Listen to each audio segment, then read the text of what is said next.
I drugi puta u 2 dana Isus je narodu okupljenom da ga sluša ponudio sakrament.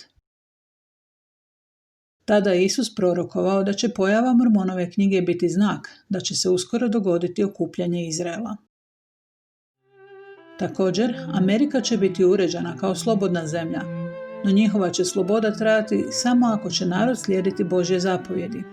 Oni koji neće živjeti u skladu s Božjim zapovjedima, bit će izbačeni i uništeni. Isus je citirao Izaiju koji je govorio o sabiranju Izraela.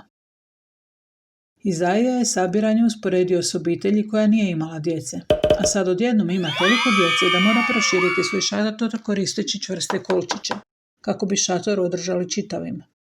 Veliki blagoslovi očekuju pravedne. Isus nas je potaknuo da marljivo proučavamo Izaijine riječi, jer njegove su riječi velike. Potom je citirao Malahiju o važnosti plaćanja desetine, te o dolasku proroka Starog zavjeta Ilije u posljednjim danima kako bi obnovio moći pečaćenja na zemlji. To su samo neke stvari iz svetih pisama o kojima je Isus podučavao tijekom svog trodnevnog posluživanja narodu okupljenom u hramu. Kasnije ih je Isus često posjećivao i dijelio im sakrament. Nakon što je Isus otišao, apostoli su podučavali i krstili mnoge ljude. Oni koji su kršteni nazvani su crkvom Kristovom.